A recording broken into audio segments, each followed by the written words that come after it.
Alright, we're live. What's up, replay viewers? Hi guys, how's it going? Come on in. Thanks for joining. Hey JD, just the guy I was looking for. What's up guys, how's it going? Rooftop shot up here. Got a beautiful evening here in Los Angeles. JD. It's Emily Navarro. Hi Emily. Garrett says so. Hey guys, going to WGI West? Not sure yet. No set plans, but I'll check it out. What's up, Mark, Adam, Shane, Garrett? Hi, guys. Thanks for sharing, Garrett. Appreciate it. Thanks for coming on, guys. So this is a shot from my rooftop. I'm here in Los Angeles, California.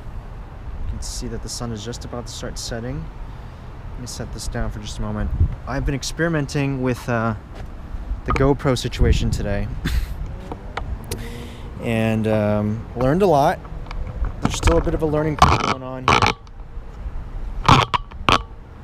Apologies for that awful sound. That's just the camera stand. Can't wait for this, JD. Oh, you're putting the pressure on, JD. I hope the answers are good and helpful. So I'll do my best. GoPro farts. Mark, come on. You're just playing, right? Inner Beats. Hello, guys. Okay, so you're watching the GoPro scope right now, and now I'm gonna double tap my phone. And let's see. Hello! It's working! Hey guys, how's it going? If you're a first-time viewer, my name is Huei. I'm in Los Angeles, California. I'm a professional musician. Man, I wish mine would work. You'll get it, Patrick. Patrick, this is literally hours of me sitting there struggling and troubleshooting to figure it out. And just like music, it's a process. You gotta struggle through it. I'll be happy to share what I've learned today with you as I go. Yeah, JD, thanks for noticing. So last night, my wife finally vetoed the scruff madness that had been going on in my face, and she said, when I get home today, if you want to give me a kiss, that better be gone. So I like kissing my wife, so I shaved today. Also, I would say the side benefit is getting to kiss my baby without, feeling kind of bad that I'm squishing her face with, the whiskers. So, oh yeah, what's up, Alexis? How's it going? William? Haha, Jacob, smart move, shave that face.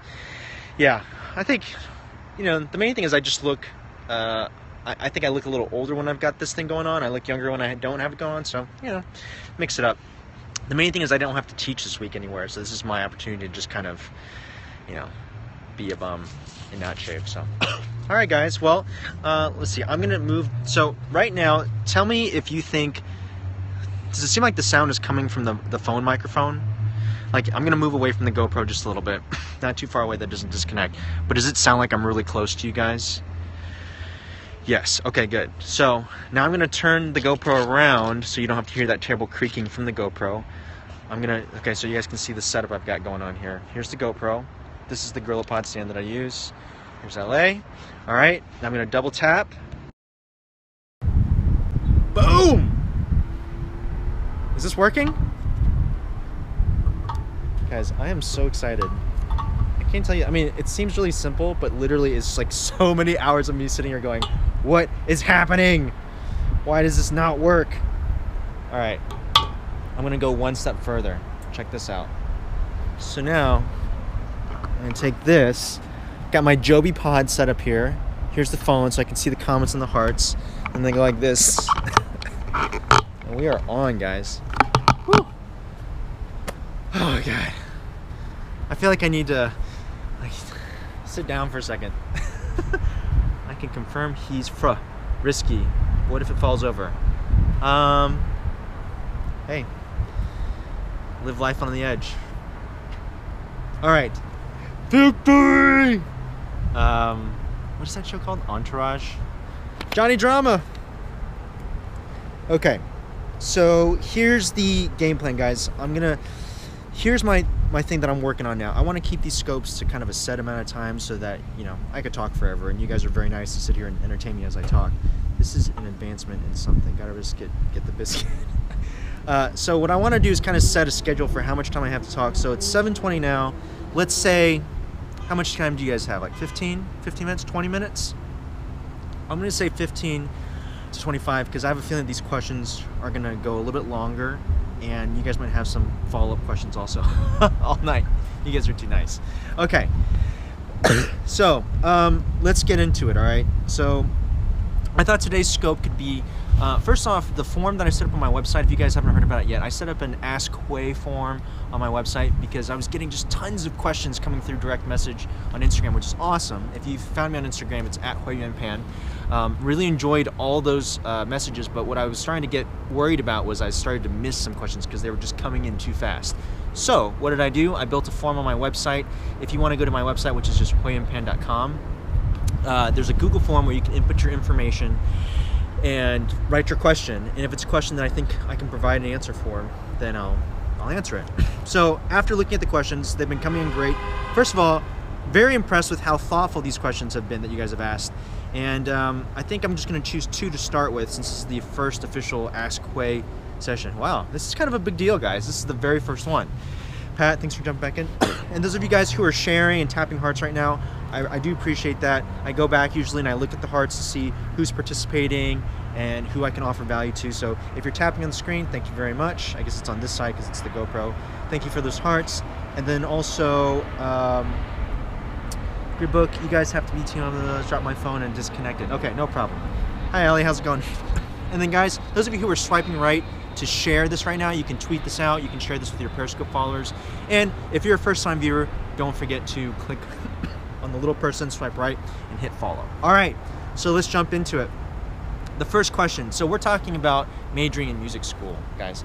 So can you guys give me an idea, the viewers who are watching right now, where are we in our education right now? Are we in high school, graduating high school? Are we in undergrad? Thank you for those shares, guys. Appreciate that.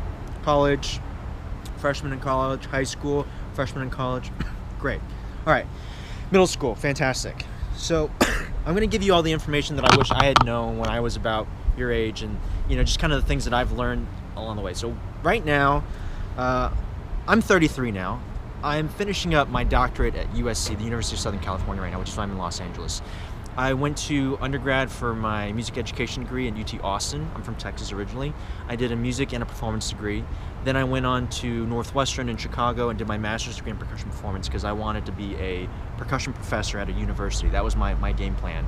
And then I ended up teaching public school for 5 years in Chicago unexpectedly, and then loved it, fell in love with it. And then it got to the point where my now wife, who was living here in Los Angeles at the time, she was finishing up her fellowship here at UCLA. I was teaching in Chicago. Either she was going to come to Chicago or I was going to come to Los Angeles. Every time she came to Chicago, without fail, terrible thunderstorm or snowstorm. And then every time I came to Los Angeles, well, you saw this. So, I mean, you guys do the math. We figured it out pretty quick. So when I got here, the question was I going to keep teaching or was I going to start a grad degree? And ultimately I decided, well, this is probably the last bit of time I'm going to have to do a grad degree if I do one. So I'm doing a doctorate in music education, which is, they call it teaching and learning music here. That's kind of the new terminology they use for music ed now, with minors in music technology and composition, which is why you see me doing all this technology stuff, because this is kind of my thing that I enjoy doing. So before I give these answers, let me just qualify.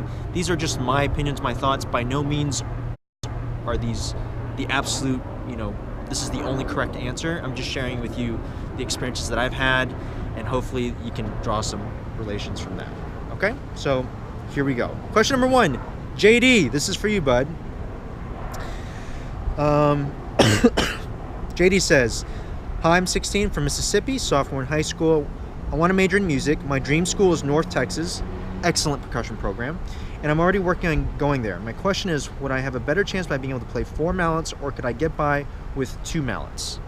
Okay, so that's a question I get all the time, especially when you're preparing I prepare students for college auditions and scholarships all the time, right? And for some people, I'm a drummer, right? I play the snare drum in marching band, or I play bass drum, boom, okay? And then you've got other people say, okay, I play in the front ensemble, I'm a mallet player, right? But then every once in a while, you've got guys who say like, hey, I'm a percussionist.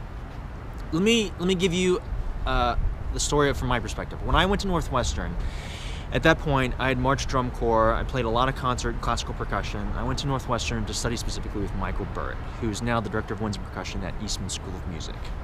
And he's known for being an incredible marimba player, even though he can play everything. He's also a composer, great teacher, conductor. I mean, the guy does everything, right? So when I went to Northwestern, when I got there, I said, you know, I really want to focus on just playing marimba for the next 2 years, so I become a monster at playing marimba. And granted, I'd already spent a summer playing marimba at Cavaliers at this point also, but I wanted to really focus on, you know, like hardcore marimba literature. Burritt, yeah, you know about Burritt, right, Garrett? And the answer lies in what I'm about to share with you, what he told me when I said this. I said, I just want to play marimba for the next 2 years. And he said, well, we don't really do that here. If you want to be a percussion major here, you're going to need to play everything, which means you will play a ton of marimba, but you're going to be playing orchestral excerpts. You're going to be studying orchestral excerpts with Jim Ross, who plays in the Chicago Symphony Orchestra. You're going to be studying drum set with Paul Wertico. You're going to be studying world percussion with Ruben Alvarez. You're going to do percussion ensemble. You're going to be chamber music. You're going to do music, all of it. Basically, you're going to play everything while you're here, because it's not just about becoming a great marimba player or a great snare drummer. It's about becoming a better musician. So what I took away from going to Northwestern was just being surrounded by other great musicians and developing myself as a musician as much as possible, which means listening to other instrumentalists, working on my drumming technique chops, but also my keyboard chops, and all different styles of music. I mean, you need to be Rubik's Cube, all colors mixed together. Yeah. So the takeaway is, if you want to be a better snare drummer, practice your marimba chops. If you want to be a better drum set player, practice snare drum or timpani or crash cymbals or tambourine. I mean, everything is feeding into your well of being a well-rounded musician.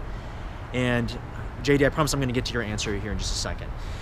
And your goal isn't just to say like, well, I'm going to learn how to play just this instrument. Your goal should always be, I'm going to learn how to become a better musician by learning how to play this instrument. The end goal, like, I mean, you're here, right? And the end goal is to become a mature, well-rounded musician. And you're going to learn instruments along the way to get to this end goal of becoming a mature, well-rounded musician. Now, JD, I think did you talk about teaching in here, JD? Maybe you can clarify this for me. So, I think you told me in one of our conversations that ultimately you want to teach. Yeah, okay, great. So I'm not making stuff up. So, if you want to be a great teacher, you're only going to be able to share with your students the knowledge that you know. If you're going to be a percussion teacher, you will be much more, you'll be able to share with your students a lot more if you can play keyboard instruments in addition to all the drumming experience you already have. Because again, it's about being a well-rounded musician. Now, if you're going to be a percussion teacher, chances are you're going to be preparing your kids for all-state auditions. Chances are you're going to prepare them for solo and ensemble. Chances are you're going to be preparing them for their college auditions, right? And marching band. So you want to be able to teach them all that stuff, right? Jacob, yep. But you're also going to want to prepare them. But if you say like, hey, I'm just a snare drum guy, if you want to study mallets, you're going to need to go with this person, which is great. Sometimes that's the case also, where you take your students to a certain level, and then you have to forward them on to like the next teacher that can give them the next step, which is very common. And in fact, you should do that if you're a student. You want to study with many teachers. But you're asking, do I need to be able to play 2 mallets, or do I need to be able to play 4 mallets to get into North Texas? And what I would suggest is, don't think about, you're here, don't think about North Texas as being the next step. You should be thinking long game. Like, I'm always thinking long game whenever I can. The long game is, I want to be a mature musician who's a great teacher also, and that means developing some mallet competency, mallet chops, 4 mallet skills, on and on and on, right? So there's 2 scenarios. You get to North Texas, play everything. Yep, good stuff. Okay, so there's 2 scenarios. You get into North Texas, great. You eke by and you can play 2 mallets, right? But then you have the opportunity to study marimba with Mark Ford. And he's like, okay, well, who am I going to put in my roster? Okay, well, this guy is a freshman and he can already play all these pieces on 4 mallets. And I've got this other kid who can only play 2 mallets and he hasn't even learned how to play 4 mallets yet. Who is Mark Ford going to put in his teaching schedule? Well, he's probably going to take the kid who's a little further along and that he can really help, and assign the kid who can only play 2 mallets to a graduate student, which is great. There's lots of grad students at North Texas, but you're always thinking, what can I do now to position myself in the best way possible so that when the opportunity does come up, I'm ready for it, right? What's the saying? Luck is when preparation meets opportunity. So you just want to make sure that you are ready to go when the opportunity presents itself. Does that answer your question, JD? I'm trying not to say the answer flat out, But I would say that if you can play 4 mallets as you're going into it, don't think of getting into North Texas as the next step. Think of the long game, which is way down there. Okay? All right, I can elaborate on that. Crystal clear. Awesome, JD. And feel free to follow up questions with this in writing or through the messaging. Okay? All right, next. Drum roll, please. Are there any drummers in the room? Next question is from Dalton Hayden. Dalton! Could you talk about secondary education in percussion? A degree in education versus performance. I'm about to start my senior year of high school, and I'm lost in which direction to go. Pros and cons of each. I'm wanting to teach at high school and maybe someday start a DCI or WGI percussion group closer to the Midwest. What's my best plan of action? Whew. Okay, there's a lot in that. This is getting dark, guys. Okay, let me do scene change. There's light over here. We are gonna totally go over this 15-minute mark I'd set for myself.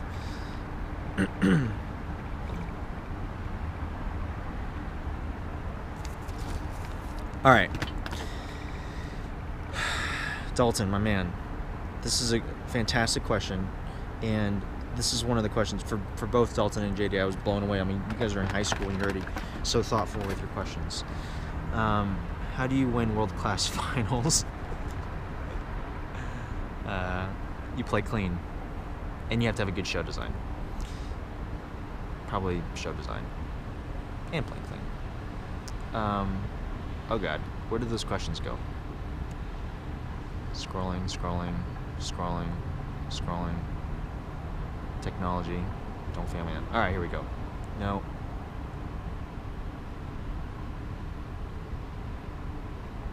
What is your website called? Huei-Yuan.com. Huei-Yuan.com. A degree in education. Okay, let's just take this one step at a time. Whew. All right. So my track record is I went into undergrad. I did an education degree. Went on to my master's in a performance degree, and now I'm getting a DMA, Doctor of Musical Arts, with a research emphasis. Okay, so we got the education bit, we've got the performance bit, and now we have the research bit. Now your question is a degree in education versus performance. And the answer is, it depends on what you want to do ultimately in the long run. What you answer next. Want to go teach at a high school, maybe someday start a DCI or WGI percussion group in the Midwest. What's the best plan? Okay, so you want to teach. Now here's the deal. Teachers are only going to be able to teach their students what they know. If you've only played at this level, you can show your students some stuff, but ultimately, I've always found that I learn the best when a teacher can demonstrate to me what they want me to do. So, for example, when I used to take my marimba lessons with Michael Burritt, I'd play passage, and he'd say, okay, yeah, in this section you want to play it more like this, and he'd walk over and pick up my mallets, and then he'd start playing, and then he'd make fun of me because the mallets were a little juicy from my hands sweating. He'd be like, oh, juicy, and I do that to my students now, and they always get uncomfortable. But he would always be able to demonstrate to me what he wanted me to do. When I watched him play, when he would give his faculty recitals, I would think, man, I want to look and sound like that, right? So if you want to be a teacher that's going to inspire your students to become great musicians also, you've got to be the kind of person who can actually demonstrate what's supposed to be happening, okay? Take, for example, grid book series. When Mark does his lessons on Sundays and he's like, listen guys, you want to make sure that you're playing the exact rhythm, and not just the rhythm of what you're playing, it's a rhythm.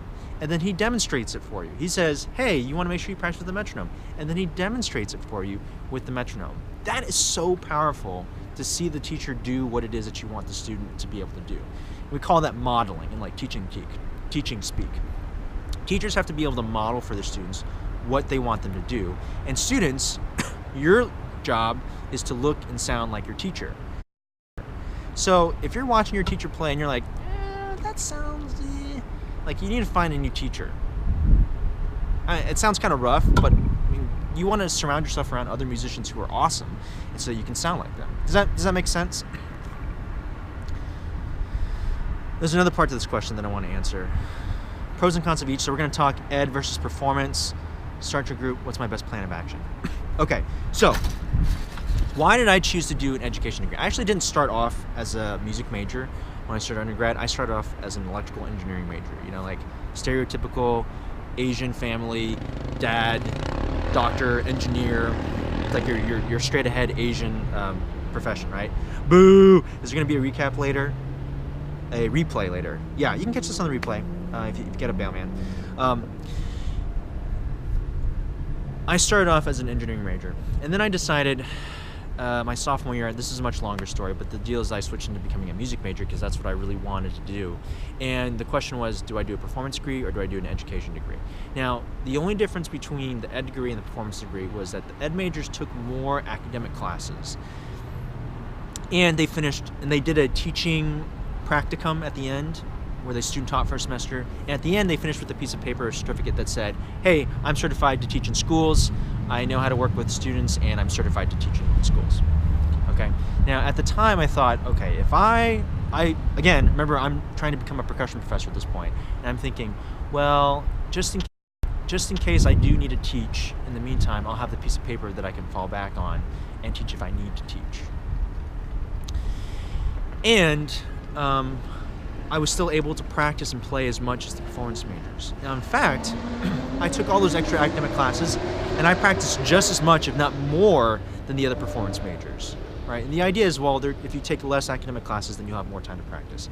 I mean, you're a human being. You only have so much ability to practice for a certain amount of time in the day. So once I exceeded that max, you know, I spent the rest of the time reading, writing, and being around other just very smart professors that would influence the way that I taught and thought about music.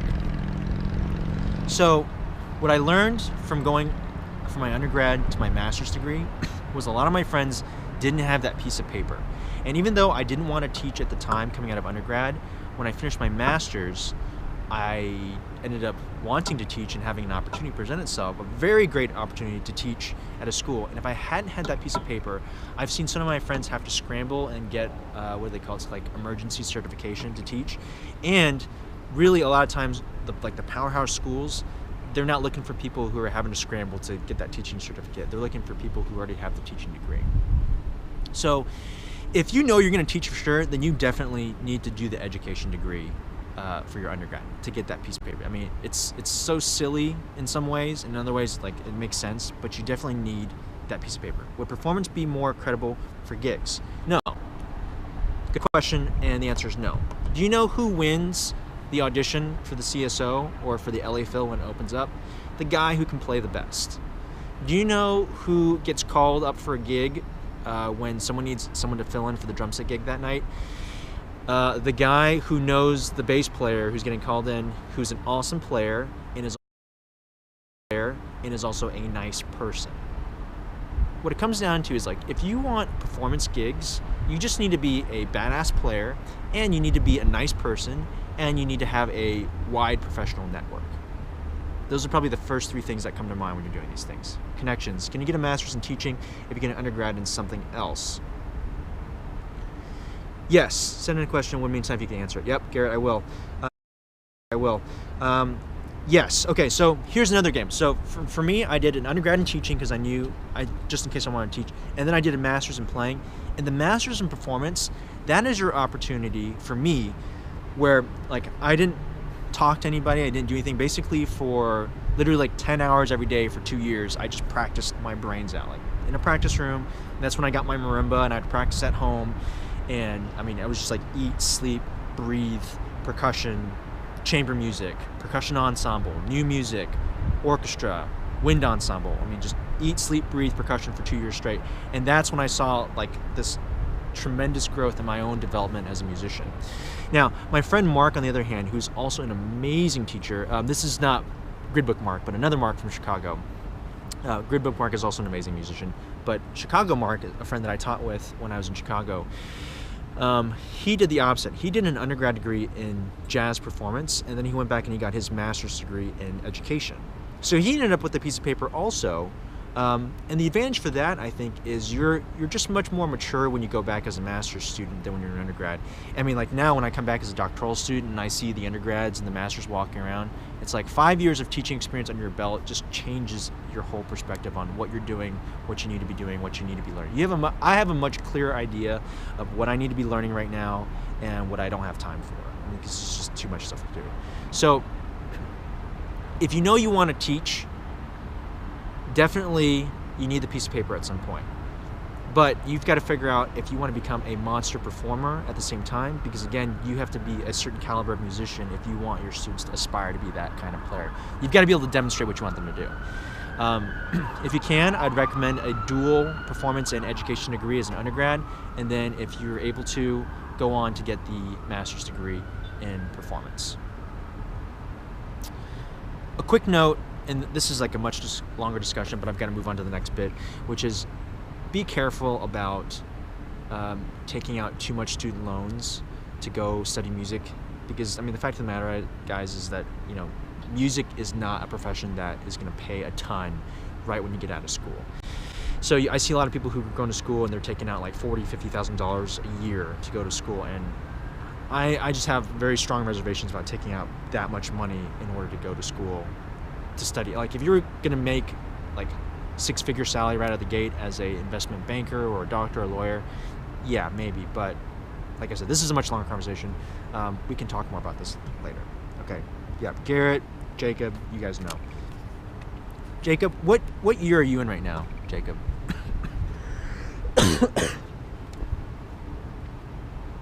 Maybe one thing that I'll add to that is there are so many scholarships out there.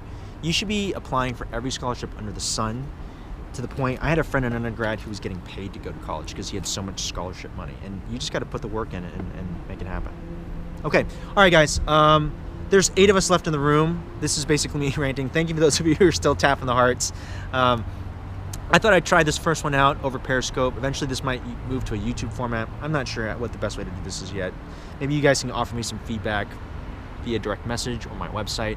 Let me know what you guys thought about this, and if there's a different format you'd want me to try.